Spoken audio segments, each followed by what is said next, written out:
Good day, live streamers! Welcome sa ating day 17 ng Flan 40. Bago tayo mag-start, manalangin muna tayo. Yes, O Lord God, muli Panginoon, maraming salamat sa araw na ito, Panginoon, na ipinagkaloob mo nga po sa bawat isa. Panginoon, ikaw nga po ang sumama sa bawat gawaing gagawin namin, Lord God. Ikaw ang maitaas ng bawat salitang lalabas sa aming mga bibig, sa bawat gawa namin, sa bawat kilos namin, Panginoon. Lord, walang nawa, Panginoon, walang kahit anong kilos ng kalaban ang magpapahinto sa amin, Panginoon. I know na itong Flan 40, Panginoon, ay isang malaking gawain na para sa iyo, Lord God. Ikaw nga po, Panginoon, ang magbigay ng lakas at tamang kaisipan sa amin, Panginoon. I know na itong Flan 40 nga, Panginoon, ay magtatagumpay dahil ikaw nga po ang kasama namin dito, Lord God. At Lord, sa mga susunod pa nga po na araw, Panginoon, I know wala pa nga po kami sa kalahati, Panginoon. But then, Lord God, dahil sa pangalan mo, dahil sa iyo, Lord God, magtatagumpay ang Flan 40, Lord God. And I pray, Panginoon, sa mga taong kasali nga po sa Flan 40, pag-ingatan mo nga po sila, gayon din yung mga family nila, Lord God, na alam ko ngayon maraming pagsubok ang dumadaan sa amin, maraming trials talaga, Panginoon, na magiging maaaring maging sanhi ng discouragement sa amin, Panginoon. Pero I know, Lord God, na ikaw mismo, sa iyo mismo matatagpuan yung encouragement, Panginoon. Ikaw mismo ang mag-encourage sa amin, Panginoon, na lumaban sa kahit anong kilos ng kalaban, Panginoon.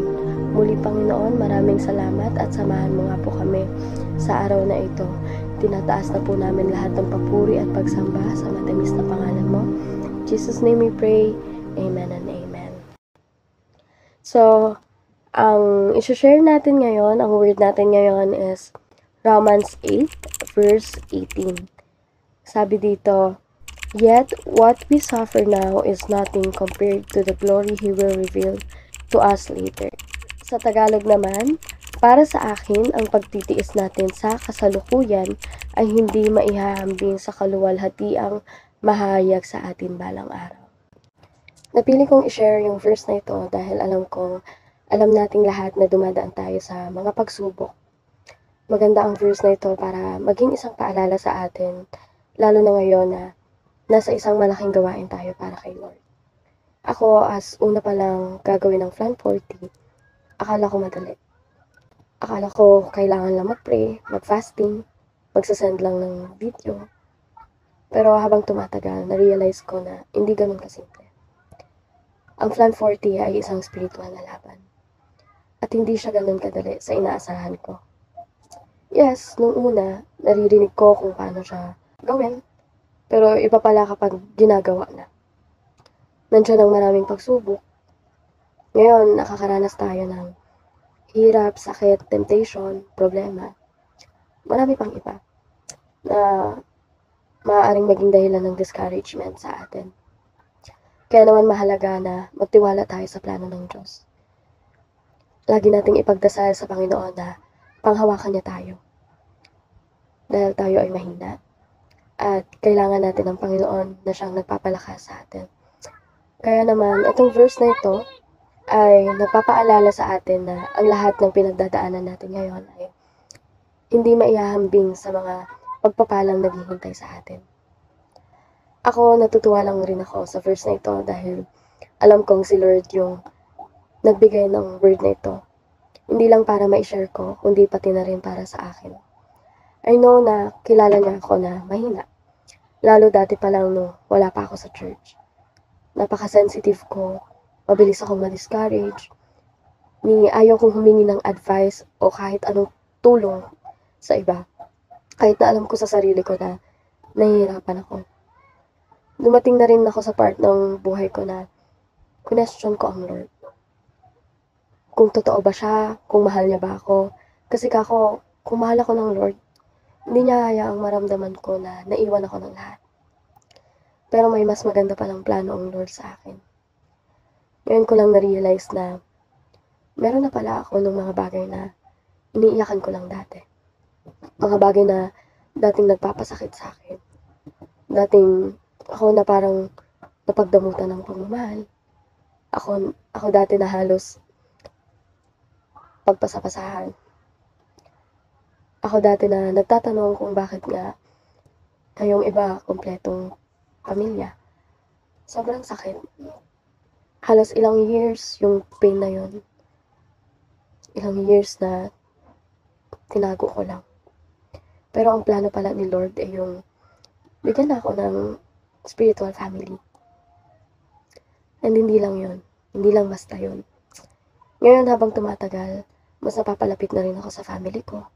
At mas gusto na rin nila yung bagong ako. Marami pang pain yung dumaan sa akin na halos pati sarili ko, nasasaktan ko. All the tears na akala ko ako lang yung nakakaalam. Nakikita rin pala ni Lord yun. Kaya naman dito sa word na ito, ipinapaalala sa akin ng Lord na nailigtas niya na ako nung una. Nailigtas niya na ako nung una. Kaya, kaya niya rin gawin ng paulit-ulit. Ganon din sa iba, ganon din sa inyo. Kailangan lang natin maniwala sa kakayahan ng ating Panginoon. Dahil siya lang yung nagbibigay ng mga bagay na kailangan natin. Si Lord lang ang may kakayahan ng ibigay yung pagmamahal na hinahanap natin. Si Lord lang yung makakapagpabuo sa atin. Kaya naman sa word natin ngayon, na may sa buhay natin. Dahil kahit pagaya ng panganganak, ang nararanasan nating sakit, lagi nating isipin na parte ito ng proseso. At sa bandang huli, mayroong biyaya na ipagkakaloob sa atin ng Panginoon. Sabi nga sa verse na ito, yet what we suffer now is nothing compared to the glory He will reveal to us later. Napakaganda ng verse na ito, ng word na ito sa atin ng Lord. I-take natin to as paalala, lalo na ngayon na sobrang laki ng ginagawa natin para kay Lord. Kasi gaya nga, diba, nang sabi nila, alam kasi ng kalaban na malaking pagpapala to pagkatapos. Kaya grabe na lang kumilos yung kalaban. Pero magtiwala tayo kay Lord. Kasi walang-wala yung kalaban na yan. Dahil may malaki tayong Panginoon. And lagi nating isipin din na tayo ay pinalaya na mula sa kasalanan at paghihirap. Kaya tayo ngayon ay nasa proseso ng paghihintay ng ating kaligtasan. Alam kasi ng kalaban na after this, magkakaroon tayo ng buhay na walang hanggan. Kung saan wala ng sakit, wala ng paghihirap, wala ng takot. Tayo ay magiging malaya at masaya sa piling ng Panginoon. So, ayun po yung word natin for today. Nawa ay may natutunan nga po ang bawat isa ngayon. Let's pray. Yes, O Lord God, thank you for today, Panginoon.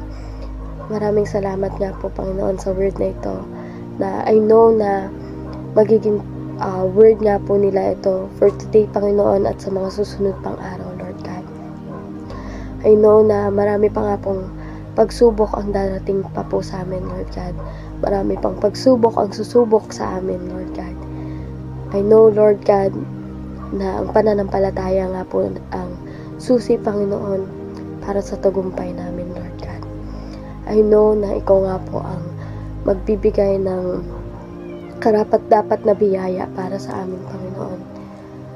Nagtitiwala nga po kami sa kakayahan mo, Panginoon, na kung nailigtas mo nga po kami dati, Lord God, ay kaya mo nga po kaming iligtas ng paulit-ulit, Panginoon. Kung dati pa nga lang po, Panginoon, na bago mo nga po kami dalhin sa church ngayon, Panginoon, na dati kakaibang tao talaga kami, na halos kung ano-ano yung mga kasalanang nagagawa namin, nasasabi namin, Panginoon. Pero ngayon, Lord God, tanging mga salita mo nga lang po yung isi-share namin, Lord God. Lord, I pray, Panginoon, sa bawat isa, and ganun nga rin po sa mga family nila, Lord God. Pagkaingatan mo nga po sila, Panginoon. I know na marami pa nga pong pagsubok ang darating sa amin, Lord God. Ikaw ang magbigay ng kalakasan, Panginoon, sa bawat isa. At magsilbi nga po kaming matibay na chain, Panginoon. I know, Lord God, na hindi nga po biro ang Plan 40, Lord God. Hindi lang siya simple, Panginoon, sa inaasahan ko. Pero I know, Lord God, na itong Plan 40 na ito, Panginoon, ay magtatagumpay. Dahil alam kong ikaw nga po ang kasama namin, Lord God. Ikaw ang itinataas namin dito, Lord God. And Lord, I pray for our pastors, Lord God. Si Daddy Paz, si Mami Paz, si Tatay Paz, Lord God. I know na sila nga po ang unang titirahin ng kalaban, Panginoon. Kaya naman, Panginoon, pagkaingatan mo nga nawa sila, Lord God. Pagkaingatan mo nga po, gayon din yung mga family nila, Lord God. Yung kalusugan nila, Panginoon, na walang kahit anong sakit, Panginoon, ang mararanasan nila. Kahit na emotional, physical, spiritual, Panginoon. Tanging kalakasan nga lang po, Panginoon, ang ibigay mo sa kanila, Lord God. I know na hindi nga lang po sa salita, pinapakinggan, Panginoon. Gayon din po sa aming mga puso, Lord God. Dinggin mo nga po yung hearts namin, Lord God. Yung desire ng hearts namin, Panginoon. Yung mga pinagpe-pray nga po ng bawat isa, Lord God. I know na sabay-sabay nga po namin i-claim, Panginoon. I know na hindi pa po tapos yung Plan 40, Lord God, pero alam namin kumikilos ka na po, Panginoon. Samahan mo nga nawa kami, Panginoon, sa mga susunod pang araw hanggang sa pagtatapos ng Plan 40, Lord God. Ikaw ang magbigay ng kalakasan sa bawat isa. Patatagin mo nga po kami, Panginoon, na walang kahit anong kilos ng kalaban ang makakapag-discourage sa amin, Lord God. Muli, Panginoon, itong verse na ito ang magpaalala sa bawat isa, Panginoon, na kung ano man po yung nararanasan namin ngayon ay walang-wala sa kung ano yung ipagkakaloob mo nga po. We truly trust you, Panginoon, and we surrender everything to you, Lord God. In Jesus' name I pray. Amen and amen.